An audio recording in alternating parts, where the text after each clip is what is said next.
Hello everyone and welcome to UGC NET mentor guys. क्या आपको पता है आपके यूजीसी नेट एग्जाम पेपर 1 में मैथ और डीआई इन दोनों यूनिट के अलावा भी एक ऐसी यूनिट है जहां से न्यूमेरिकल क्वेश्चन आपको एग्जाम में देखने को मिल सकते हैं। इनफैक्ट पूछे गए हैं पहले भी। तो ऐसे ही आज की इस क्लास में मैं पीवाईक्यूज लेकर के आपके सामने हाजिर हूं और मैं आपको एक्सप्लेन करूंगा इन सभी पीवाईक्यूज को जो कि न्यूमेरिकल हैं और पूछे गए हैं रिसर्च एप्टीट्यूड वाले यूनिट से। कई बार क्वेश्चन बन जाते हैं, अचानक से आ जाते हैं, तो स्टूडेंट्स इन क्वेश्चंस को छोड़ देते हैं, जबकि ये क्वेश्चन बहुत इजी होते हैं। अगर आप इसको थोड़ा सा भी समझ लेंगे, इस क्लास को देख लेंगे एंड तक, तो आई एम श्योर अगर क्वेश्चन बनेगा फ्यूचर में तो आप उसका आंसर इजीली कर पाएंगे। तो आप इस क्लास को देखिए एंड तक, ताकि आपको हर चीज अच्छे से समझ में आ जाए। कंप्लीट कंटेंट आपको यहाँ पर एग्जाम टारगेटेड मिलने वाला है इस क्लास में। इससे पहले मैं एक क्लास ऑलरेडी ले चुका हूँ जिसमें मैंने कुछ और इंपॉर्टेंट पीवाईक्यूज डिस्कस किए थे आपके साथ। तो अभी तक नहीं देखा तो देख लीजिए। इन सभी पीवाईक्यूज क्लासेस की जो प्लेलिस्ट है उसका लिंक मैं आपको इसी वीडियो के description box and comment box में दे दूंगा। तो आप उस पीवाईक्यूज की प्लेलिस्ट को फॉलो कर सकते हैं। This is about me. जैसे कि आप सभी को पता होगा, अभी तक आपने इस चैनल को सब्सक्राइब नहीं किया है, सो मेक श्योर चैनल को सब्सक्राइब कर लें ताकि आपको अपकमिंग वीडियोस के सभी नोटिफिकेशन मिलते रहे। यहाँ पर मैं टेलीग्राम, इंस्टाग्राम, फेसबुक, इसके अलावा हमने आप सभी के लिए व्हाट्सएप चैनल बना दिया है। व्हाट्सएप पे और टेलीग्राम पे मैं आपको लिंक शेयर करता रहता हूँ क्लासेस के। कोई इंपॉर्टेंट अपडेट होता है तो वो भी शेयर कर देता हूँ। तो मेक श्योर आप हमें फॉलो करें। इन सभी के जो लिंक है description box and comment box में हमने आप सभी को अवेलेबल करवा दिए हैं। गाइस, इससे पहले हम क्लास में क्वेश्चन डिस्कस करेंगे, मैं आपको बता दूं कि मैंने पेपर 1 के ऑल 10 यूनिट्स की लगातार क्रम से, लगातार मतलब यूनिट 1, 2, 3, 4, इस तरीके से ऑल 10 यूनिट्स के जितने भी इंपॉर्टेंट और एवरग्रीन टॉपिक हैं, जहां से बार बार रिपीटेड मोड में क्वेश्चन बनते रहते हैं, मैंने इन सभी टॉपिक्स को एक सिंगल क्लास में आप सभी को कवर करवाया है। तो मेक श्योर गाइज आप इस क्लास को जरूर देखें। इस क्लास का लिंक मैं इसी वीडियो के description box and comment box में पिन कर दूंगा। तो आप इस मैराथन क्लास को जरूर देखिए, एग्जाम के लिए बहुत हेल्पफुल रहने वाली है क्लास आपके लिए। तो वैसे ये आपकी स्क्रीन पे जो क्वेश्चन दिख रहा है, ये क्वेश्चन पूछा गया है जून 2025 में। ये क्वेश्चन आपके जून 2025 का क्वेश्चन है और क्वेश्चन कुछ इस तरीके से था, जिसमें आपको n numbers of trial given है, p probability of success given है, यहाँ पर n और p दो वैल्यूज गिवन है। यहाँ आपको गिवन है mean and standard deviation of binomial distribution. तो यहाँ पर बाइनोमियल डिस्ट्रीब्यूशन की बात की जा रही है। अब ये डिस्ट्रीब्यूशन अलग अलग तरह के होते हैं।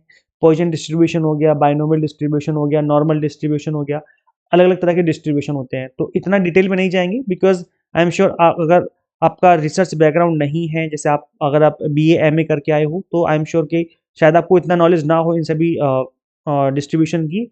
लेकिन अगर आपने इकोनॉमिक्स पढ़ रखी है, या फिर आपने स्टैटिस्टिक्स पढ़ रखी है, या फिर अगर आप कॉमर्स या मैनेजमेंट से हो, तो फिर आई एम श्योर आपको इसकी नॉलेज होगी। अगर आप मैथ्स बैकग्राउंड रहा है आपका, तो आई एम श्योर आपको इसकी नॉलेज होगी। तो मैं आपको थोड़ा ब्रीफली बता देता हूँ, क्योंकि आपको एग्जाम में इतना इन डेप्थ नहीं पढ़ना है। अगर आप इसके बारे में थोड़ी बेसिक नॉलेज भी रखते हैं तो आई एम श्योर आपका जो क्वेश्चन है वो इजीली बन जाएगा। तो गाइस देखिए, यहाँ पर जो वैल्यूज गिवन है n और p, इनका करना क्या है। अब देखो गाइस, जब भी बाइनोमियल डिस्ट्रीब्यूशन होता है तो यहाँ पर हम किसी चीज के होने की और ना होने की हम बात करते हैं।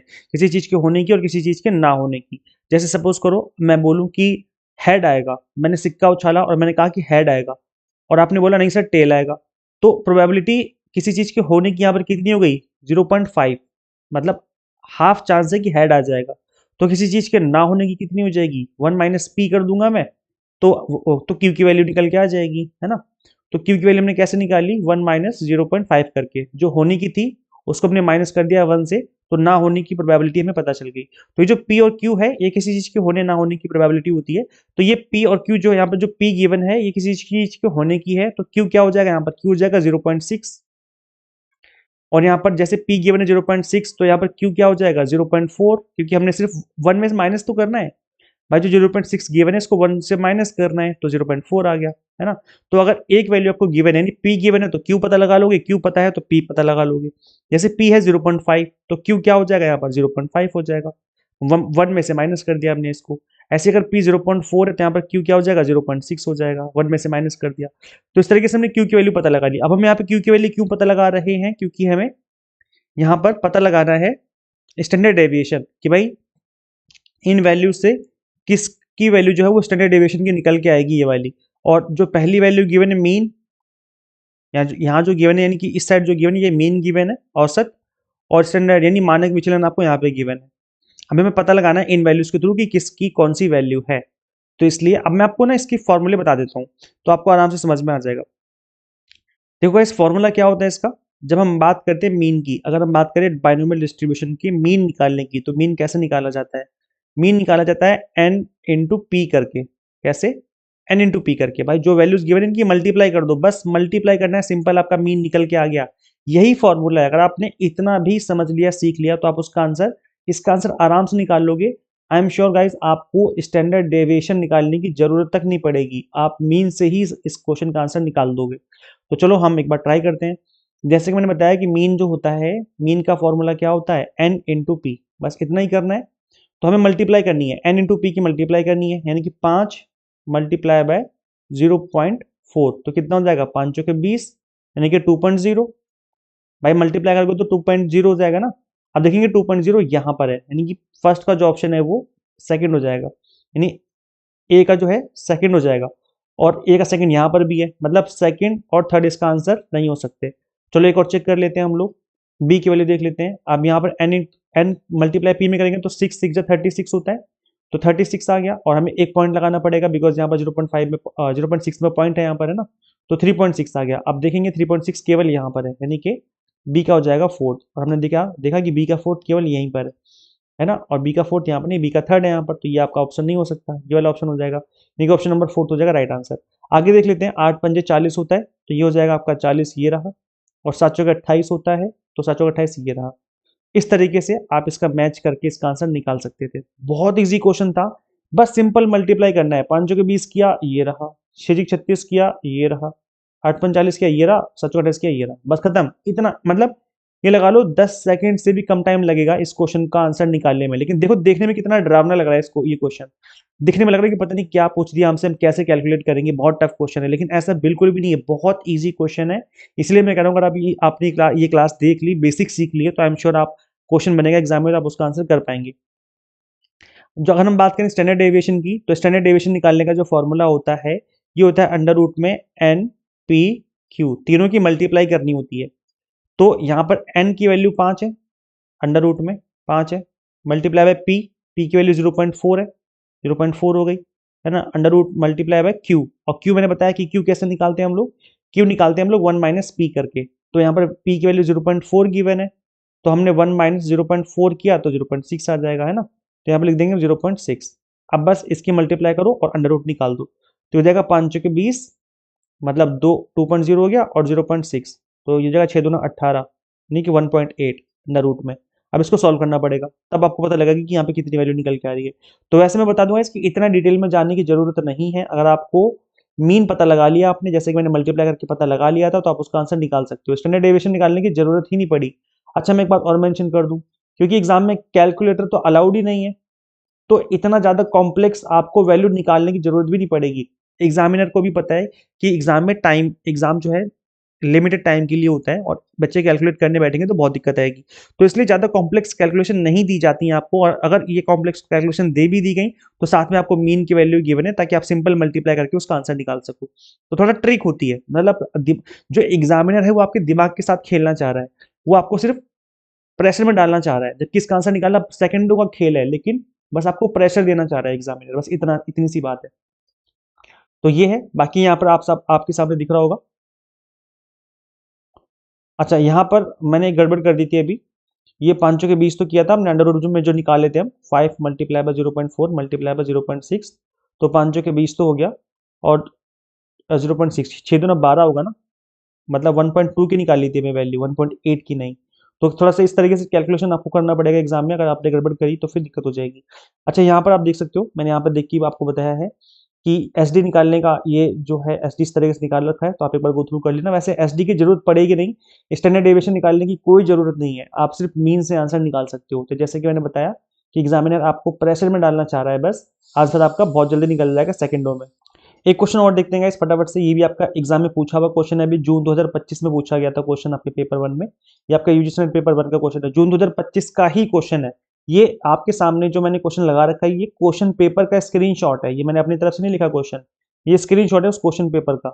तो ये ऑनलाइन पेपर तो अवेलेबल हो ही जाता है बाद में, है ना। तो ये गाइस क्वेश्चन अब मैं आप गिवन था mean and coefficient of variation, दो वैल्यूज गिवन है, मीन गिवन है और कोफिशिएंट ऑफ वेरिएशन गिवन है। अब गाइस देखो ये क्वेश्चन दिखने में आपको लग रहा होगा बहुत जबरदस्त मतलब खतरनाक क्वेश्चन, लेकिन क्वेश्चन बहुत इजी है, बस आपकी बेसिक क्लियर होनी चाहिए। तो मैं आपको बेसिक बताऊंगा, आपका आंसर आराम से निकल के आ जाएगा। तो ये मीन गिवन है और कोफिशिएंट ऑफ वेरिएशन गिवन है, मतलब मीन 60 है और सीवी गिवन है, coefficient of variation 70/3 of a different data set are given in age से d तक। compute the standard deviation of each data set and arrange in ascending order। अब आपको simple इसका स्टैंडर्ड डेविएशन निकालना है और इसको असेंडिंग ऑर्डर में लगाना है। क्या लिखा हुआ है कि विभिन्न डेटा सेटों का माध्य गिवन है और परिवर्तन गुणांक गिवन है, ए और डी तक दिए गए हैं। प्रत्येक डेटा सेट का मानक विचलन निकालना है और उन्हें आरोही क्रम में लगाना है, मतलब असेंडिंग ऑर्डर मतलब में लगाना है आपको, बढ़ते क्रम में लगाना है, पहले छोटी वैल्यू फिर उससे बड़ी, फिर उससे बड़ी, फिर उससे बड़ी। तो ऐसे देखो सिंपल फॉर्मूला होता है, कोएफिशिएंट ऑफ वेरिएशन का फॉर्मूला होता है एस डी अपॉन में मीन, एस डी अपॉन में मीन मल्टीप्लाई बाय 100। बस इतना सा काम करना है ना। तो अब देखो गाइस यहाँ पर इस फॉर्मूले को आपको अप्लाई करना है और आपको इन दो वैल्यूज को पुट करते जाना है और पता लगाना है कि मीन एस डी कितना है, क्योंकि यहाँ पे बोला गया स्टैंडर्ड डेविएशन निकालने के लिए और उसको असेंडिंग ऑर्डर में लगाने के लिए। तो हमें एस डी निकालना है, मतलब हमें ये निकालना है, ये जो वैल्यू है ना ऊपर, ये जो है ये साइन, ये एस डी का साइन होता है, मतलब इसकी जगह हम एस डी भी लिख सकते हैं, है ना। तो हमें ये निकालना है, हमें एस डी निकालना है, तो इसका कर देंगे क्रॉस मल्टीप्लाई, है ना। तो ये एस डी कैसे निकलेगा, एस डी हो जाएगा सी वी इंटू में सी वी इंटू में मीन, ठीक है। और ये 100 क्योंकि यहाँ पे मल्टीप्लाई में है तो ये डिवीजन में आ जाएगा, है ना। तो ये आ जाएगा अपॉन में 100, बस ये है। तो ये जो है ये एस डी है, स्टैंडर्ड डेविएशन है ये। अब हमें इस फॉर्मूले को अप्लाई करना है और कैलकुलेट करना है हर एक वैल्यू का। करना क्या है, सीवी जो यहाँ पे लिखा हुआ है उसको रख दो, मल्टीप्लाई कर दो मीन के साथ और डिवाइड कर दो 100 से, बस ये फॉर्मूला लगाते जाओ, एस डी कैलकुलेट करते जाओ, चारों का निकालेंगे हम, चार वैल्यूज निकलेंगे एस डी की। एक बार हमने एस डी कैलकुलेट कर लिया तो हमारे लिए जो असेंडिंग ऑर्डर में लगाना है वो तो बच्चों का खेल हो जाएगा कि पहले छोटी वैल्यू फिर उससे बड़ी वैल्यू फिर उससे बड़ी वैल्यू। समझ में आ गया आपको, चीजें क्लियर हो गई ना। तो जो बेसिक फॉर्मूला है वो यही है कि जो सीवी निकलता है हमारा वो निकलता है एस डी अपॉन में मीन मल्टीप्लाई बाय 100।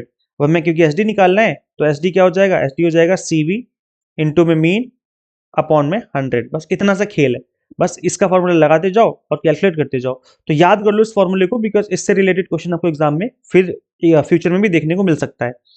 तो चलो कैलकुलेट कर लेते हैं हम लोग। तो चलो मैं ए का निकाल देता हूं और फिर बाकी आप लोग अपनी कॉपी में निकालना, ठीक है। कैसे निकालेंगे देखो, जैसे कि मैंने बताया कि एसडी का फॉर्मूला क्या होता है, एसडी हो जाएगा आपका सीवी इंटू में मीन डिवाइड बाय 100। तो सीवी कितना है, 70/3 है, ये हो जाएगा 70/3 मल्टीप्लाई बाय मीन, मीन की वैल्यू कितनी है 60 है, और डिवाइड करना है में 100 से, तो डिवाइड कर दिया हमने 100 से, कर दो 3 2 6 हो जाएगा, ठीक है। और दो जीरो से दो जीरो कट गए, ये दोनों जीरो कट गए, ठीक है, ये वाला। तो 7 दूना 14 बच गया, है ना। मतलब कितनी वैल्यू आएगी 14। तो पहली की वैल्यू हमने निकाल ली 14, ऐसे ही दूसरे की निकालो, तीसरे की निकालो, चौथे की निकालो और चारों वैल्यूज को असेंडिंग ऑर्डर में लगा दो। इस काम को करने में आपको 40 सेकंड का टाइम लगेगा, 30 से 40 सेकंड में आप इस काम को कर सकते हो और इस क्वेश्चन को मैक्सिमम 1 मिनट के अंदर अंदर सॉल्व किया जा सकता है। तो ये कैसे करोगे, जब आपको फॉर्मूले पता होंगे, जब आपको तरीके पता होंगे करने के, तभी कर पाओगे, नहीं तो क्वेश्चन बहुत टफ लगेंगे आपको एग्जाम में। जबकि एक्चुअल में देखा जाए तो क्वेश्चन टफ है नहीं, लेकिन अगर आपको फॉर्मूले पता नहीं है तो ऑब्वियसली बात है क्वेश्चन टफ ही लगने वाले हैं आपको। तो चलो गाइस हम चारों की वैल्यूज निकाल लेते हैं एक एक करके। तो यहाँ पर हमने एक वैल्यू निकाली, एम 60 गिवन है और सी वी 70/3 गिवन है, हमने कैलकुलेट किया, मल्टीप्लाई किया, सिंपल 14 निकल के आ गया। ऐसे बी का निकाला हमने, 80 गिवन है, सी वी 6.25 गिवन है, तो सिंपल मल्टीप्लाई करना है, बस सी वी की मल्टीप्लाई कर देनी मीन में डिवाइड बाय 100, तो 6.25 multiply by 80 divide by 100, calculate किया 5 आ गया। ऐसे इन दोनों की मल्टीप्लाई कर देनी, मीन की सीवी में मल्टीप्लाई कर देनी है, डिवाइड करना है 100 से, 16 आ गया। ऐसे 90 की मल्टीप्लाई 40/9 में करनी है और 100 से डिवाइड, तो 4 आ गया। अब देखो सबसे पहले 4 है, फिर 5 है, फिर 14 आएगा, फिर 16 आएगा, मतलब पहले डी, फिर बी, फिर ए, फिर सी।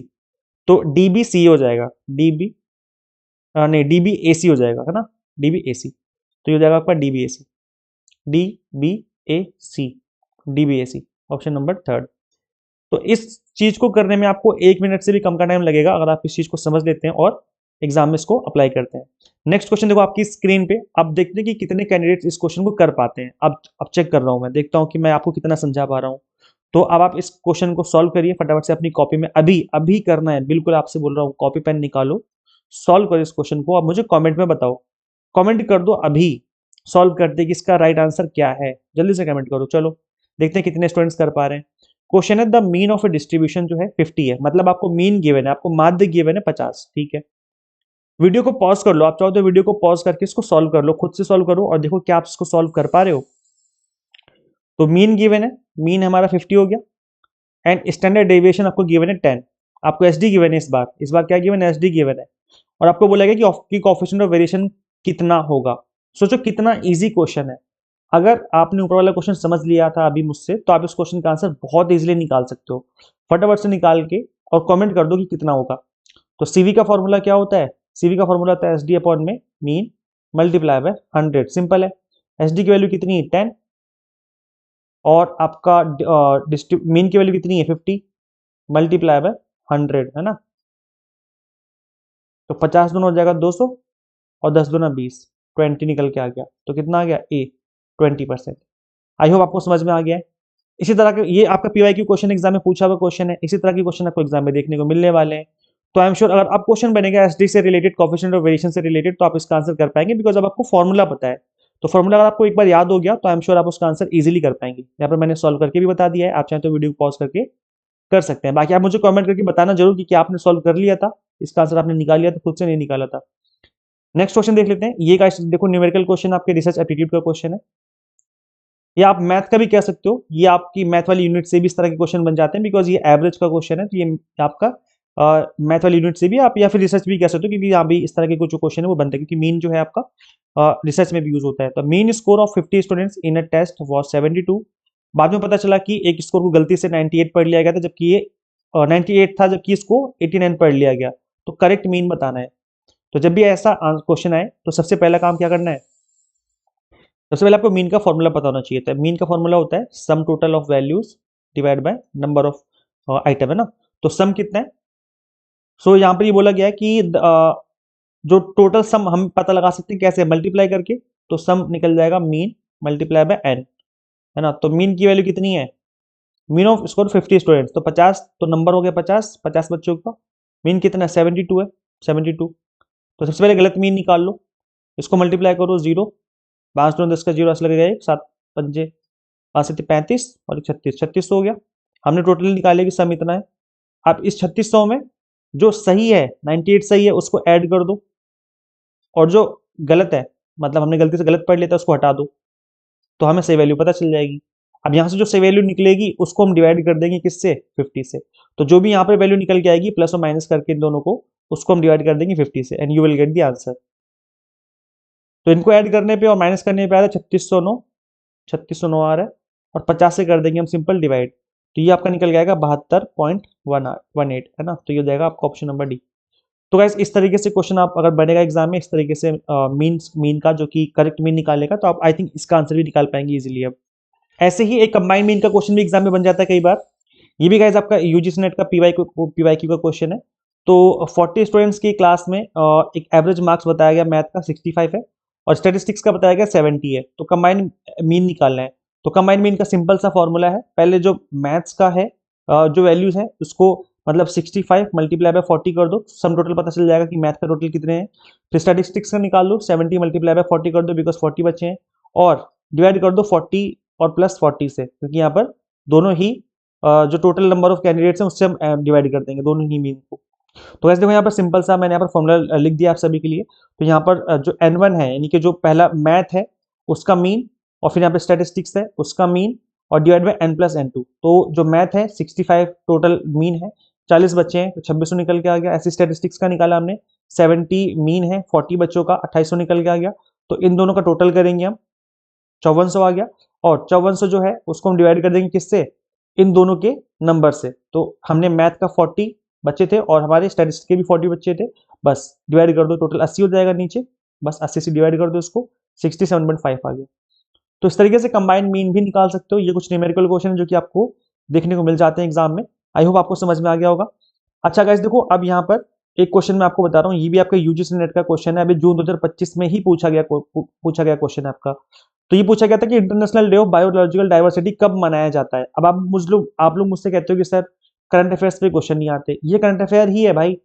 देखो करंट अफेयर का मतलब ये नहीं कि कबड्डी कब खेली गई या वर्ल्ड कप कहाँ हो रहा है, इस तरह के नहीं आते करंट अफेयर्स। करंट अफेयर्स का मतलब है कि कोई इंपॉर्टेंट अभी करंट हैपनिंग हुई अभी पिछले कुछ दिनों में या पिछले कुछ महीनों में, 4-6 महीनों में कोई इंपॉर्टेंट करंट हैपनिंग हुई जो कि आपके सिलेबस से इंपॉर्टेंट है, मतलब बायोलॉजिकल डाइवर्सिटी हो गया आपके सिलेबस में है, या हायर एजुकेशन से रिलेटेड हो गया, या आईसीटी से रिलेटेड हो गया, इस तरह की कोई इंपॉर्टेंट हैपनिंग होती है तो आपके एग्जाम के लिए इंपॉर्टेंट होती है।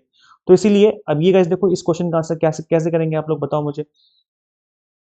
इंटरनेशनल डे कब मनाया जाता है बायोलॉजिकल डाइवर्सिटी का? तो इसका ऑप्शन नंबर थर्ड हो जाएगा 22 मई को। अब आप लोग मुझे कमेंट करके बताओ, ये आपका होमवर्क क्वेश्चन है कि इंटरनेशनल ओजोन डे कब मनाया जाता है, या आप लोग मुझे कमेंट करके बताएंगे। देखते हैं कितने स्टूडेंट्स को पता है। अगर नहीं पता तो गूगल करो, गूगल करके मुझे इस वीडियो में नीचे कमेंट करना जरूर कि इंटरनेशनल ओजोन डे कब मनाया जाता है। तो ये भी आपके एग्जाम के लिए इंपॉर्टेंट है, इसलिए मैंने इसको मेंशन कर दिया है यहाँ पे। अच्छा, अगर आपको और डिटेल में जानना है कि हाइपोथेसिस टेस्टिंग क्या होती है, टी टेस्ट, जेड टेस्ट क्या होते हैं, ANOVA test, chi square test क्या होते हैं, कुछ और ये न्यूमेरिकल पोर्शन है जो कि आपको जानना चाहिए, इससे रिलेटेड भी क्वेश्चन आपके एग्जाम में बनते रहते हैं, तो आप इस वीडियो को जरूर देखिए। इसका लिंक मैं दे दूंगा डिस्क्रिप्शन बॉक्स में, कमेंट बॉक्स में। इसके अलावा आप चाहें तो यूट्यूब पे भी सर्च कर सकते हैं इसको, यूजीसी नेट मेंटोर अगले दिन टी टेस्ट ऐसे लिख करके सर्च करोगे तो ये वाली वीडियो आ जाएगी, इसको आप जरूर देखिए अगर एग्जाम में जाने से पहले। अब गाइस देखो, यूजीसी नेट एग्जाम को ना क्रैक किया जा सकता है फर्स्ट अटेम्प्ट में ही, लेकिन इसके लिए आपको एग्जाम टारगेटेड स्टडी करनी पड़ेगी स्टार्टिंग से। तो अभी दिसंबर एग्जाम के लिए तो हमने एक शॉर्ट टर्म कोर्स चला रखे थे, 20 डेज का एक कोर्स था, एक था 1 मंथ का। तो ये शॉर्ट टर्म वाले कोर्स अवेलेबल है, बट ये कोर्स अवेलेबल नहीं रहेंगे इस एग्जाम के बाद, बिकॉज इनको दिसंबर एग्जाम के लिए ही डिजाइन किया गया था। तो अगर आपका टारगेट जून एग्जाम जून 2026 है, तो आप 6 मंथ वाला कोर्स एनरोल करिए। बेस्ट कोर्स है, 6 मंथ में आप आराम से पढ़ेंगे तसल्ली से सारी चीजें, एक एक टॉपिक आपको बहुत अच्छे से पढ़ाया जाएगा। तो ये जो 6 मंथ वाला कोर्स है वो आपका दिसंबर एग्जाम में भी यूज हो जाएगा प्लस जून में भी यूज हो जाएगा, तो आप 6 मंथ वाला कोर्स कंसिडर कर सकते हैं। अदरवाइज अगर आप चाहते हैं कि अभी दिसंबर में ही आपको एग्जाम क्रैक करना है तो आप शॉर्ट टर्म वाला कोर्स एनरोल कर सकते हैं, बट ये शॉर्ट टर्म कोर्स दिसंबर के बाद अवेलेबल नहीं रहेंगे। तो मैं बता दूं, कंप्लीट कंटेंट आपको यहाँ पर बाइलिंगुअल मिल जाता है। पेपर 1 के अलावा हम आपको यहाँ पर कॉमर्स मैनेजमेंट पॉल साइंस भी पढ़ाते हैं। इसके अलावा 100 मॉक टेस्ट मिल जाते हैं, पीडीएफ नोट्स मिल जाते हैं आपको कोर्सेज में, ताकि आप मल्टीपल टाइम रिवीजन प्रैक्टिस कर सकें। ऐसा आपको करना क्या होगा, आपको सिंपली गूगल प्ले स्टोर से एग्जाम मेंटर ऐप इंस्टॉल कर लेनी है। अगर आप iOS यूजर है तो इसका लिंक हमने आपको अलग से इसी वीडियो के डिस्क्रिप्शन बॉक्स में, कमेंट बॉक्स में दे दिया है।